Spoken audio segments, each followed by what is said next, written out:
Hallo ihr Lieben, heute möchte ich euch zeigen, wie ihr diese schönen Toppers für Hochzeits-Cupcakes nachmachen könnt.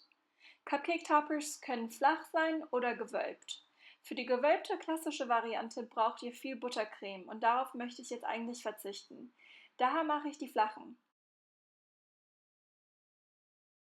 Vielleicht sieht es gerade nicht so aus, aber diese Toppers können auch von Anfängern gemacht werden. Das Wichtige ist einfach nur, dass ihr die richtigen Werkzeuge habt. Also fangen wir an. Als erstes habe ich meinen weißen Fondant ca. 3 bis 4 Millimeter dick ausgerollt. Den schneide ich jetzt ca. in 7 Zentimeter große Kreise raus. Für die dritte Variante drücke ich erst meine Prägematte ein und steche dann den Fondant aus. Hier möchtet ihr einfach nur sicherstellen, dass ihr die Prägematte wirklich gleichmäßig aufs Fondant bekommt.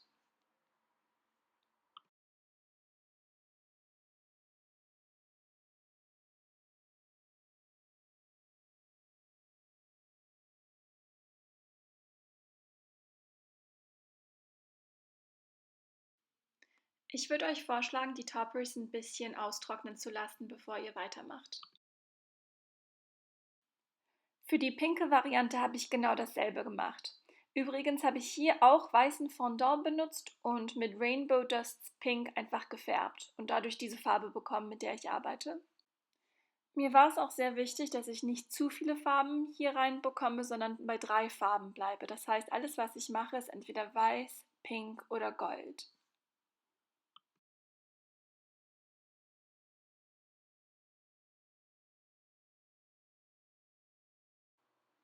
Ich befülle die kleinen Ecken jetzt mit Fondantkleber und setze dann meine Zuckerperlen in die Ecken drauf. Und das drücke ich ganz sanft rein, damit die auch drin bleiben.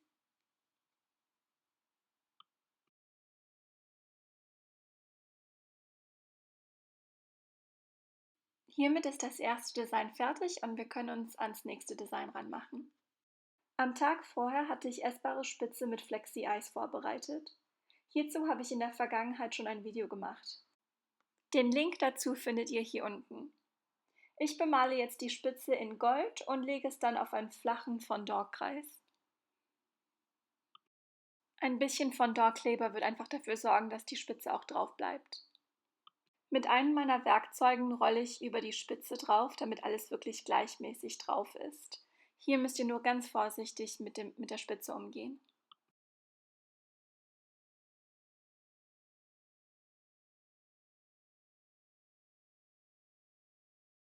Eins meiner Lieblings-Silikonmatten ist eine kleine runde Form, die ich habe, woraus ich kleine Rosen herstelle.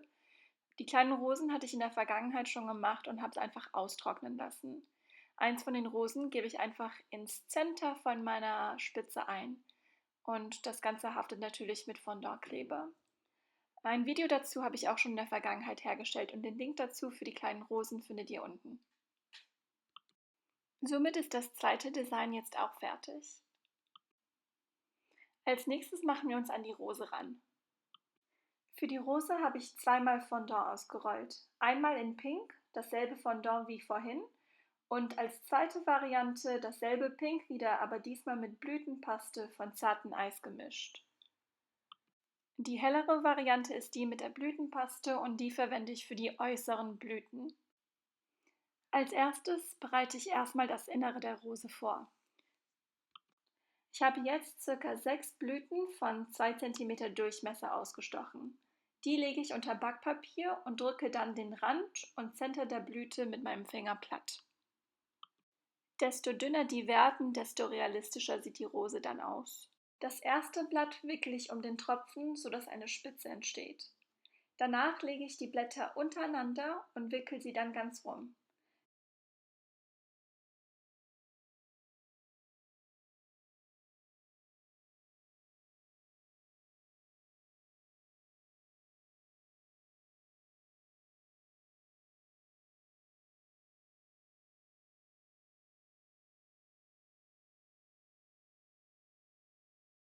Dasselbe mache ich dann auch mit den helleren Blättern.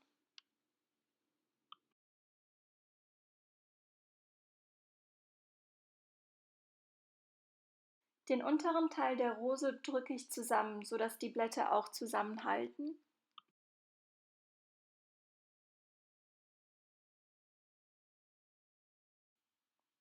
Mit einem Werkzeug gehe ich dann rein und biege die einzelnen Blätter ein bisschen um, damit das Ganze einfach ein bisschen realistischer wirkt. Mir gefällt dieser Zwei-Farben-Effekt von der Rose. Das wirkt alles ein bisschen schöner. Und was auch sehr hilfreich ist, ist, dass die Blätter nach außen mit Blütenpaste gemacht wurden. Das heißt, die sind einfach besser biegbar und brechen nicht so leicht ab.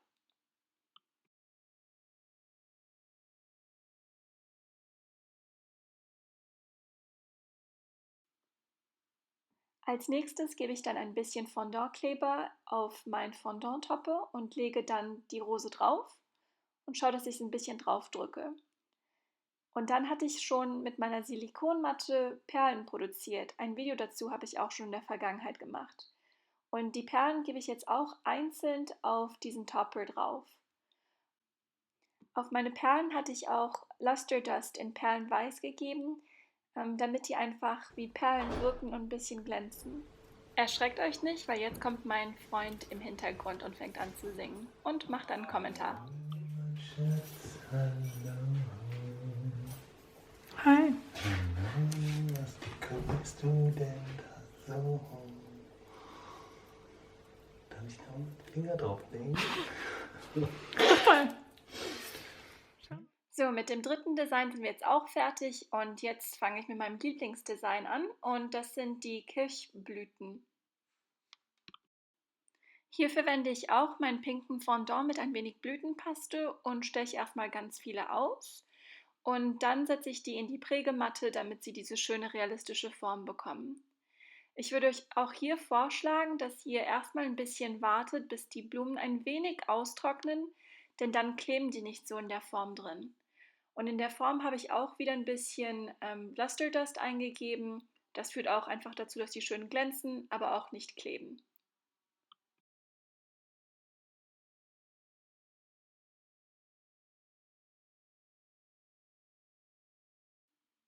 Mit ein bisschen Kleber befestige ich dann jede einzelne Kirschblüte auf meinen Cupcake-Topper und gehe erstmal vom Rand aus und arbeite mich ins Innere rein. Dann nehme ich noch mal ein bisschen Luster Dust, diesmal in dunkleren Pink, und gebe den vom Inneren ins Äußere von der Kirschblüte ein. Also ich fange von innen ein und streiche nach außen. Und das mache ich einfach mit dem trockenen Luster Dust. Ich nehme mir auch ein bisschen Küchenrolle, die ich dann klein schneide und mit in die Form reinbringe, sodass die Kirschblüten eine realistische Form haben und nicht einfach nur flatt fallen.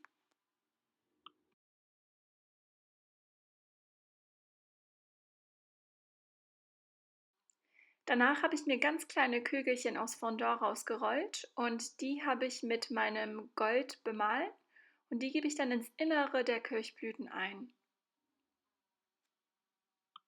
Und somit sind wir fertig mit dem vierten Design. Für meinen fünften Design lege ich weiße essbare Spitze bis zur Mitte von meiner pinken Topper drauf und die bestreiche ich dann auch mit ganz viel Luster Dust.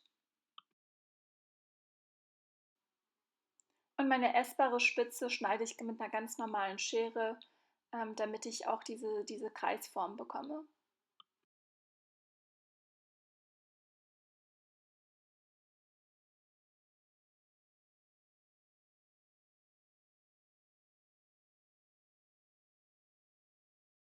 Und mit ein wenig Fondant-Kleber wird das Ganze auch haften. Danach rolle ich wieder meinen weißen Fondant aus und steche mir ein paar Hortensien aus. Die lege ich auch in eine Prägematte, damit die realistischer wirken und setze die dann in Alufolie und das zeige ich euch gleich, damit die auch eine schöne Form beibehalten, wenn sie trocknen.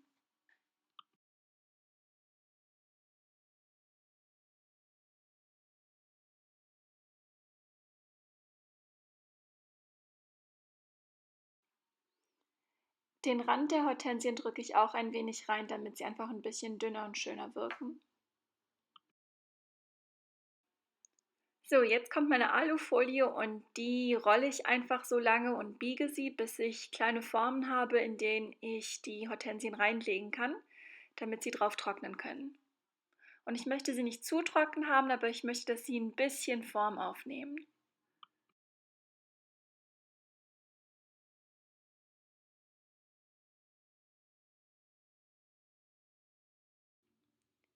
Meine Hortensien bestreiche ich dann auch mit ganz viel Luster Dust, weil es einfach schöner ist so.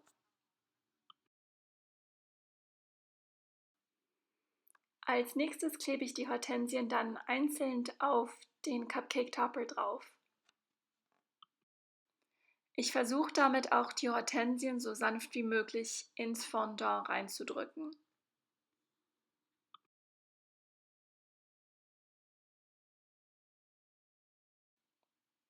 Und zuletzt drücke ich dann in jede Hortensie eine Zuckerperle rein.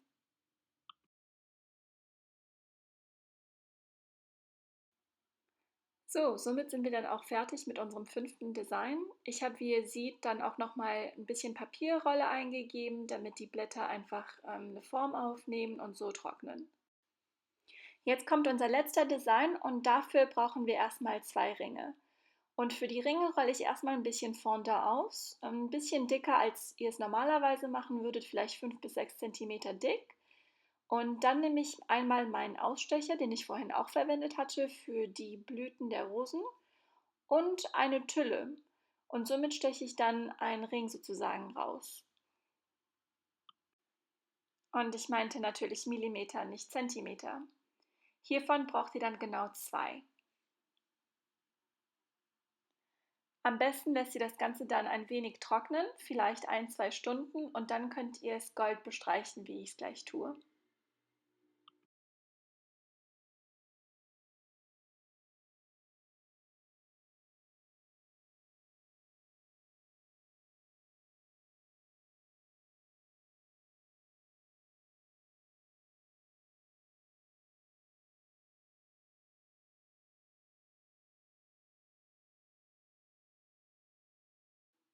Ich habe mir aus meiner Silikonmatte für Diamanten 2 Perlen, aber in Diamantenform rausgenommen, und die bestreiche ich jetzt gerade wieder mit ganz viel Luster Dust. Zuerst klebe ich dann die Ringe auf die Matte, die wir vorhin schon gemacht haben, und danach kommt auf eins der Ringe auch diese Perle drauf.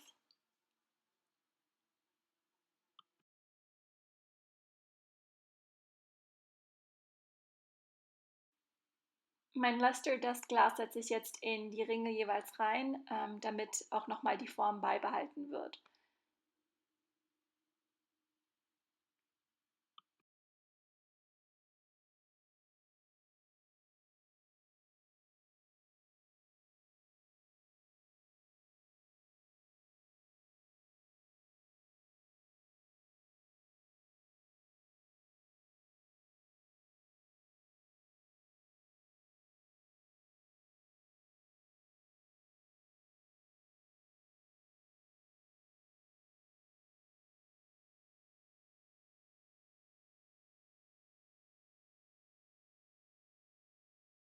So, und hiermit sind wir jetzt am Ende des Tutorials. Ich hoffe, das Video hat euch gefallen und dass ihr das auch nachmachen werdet. Ich hoffe, ihr konntet das Ganze verfolgen und ihr hattet Freude am Zuschauen. Wenn ja, dann würde ich mich sehr freuen, wenn ihr das Like-Button unten drückt, und dann sehen wir uns beim nächsten Mal nochmal wieder. Tschüss!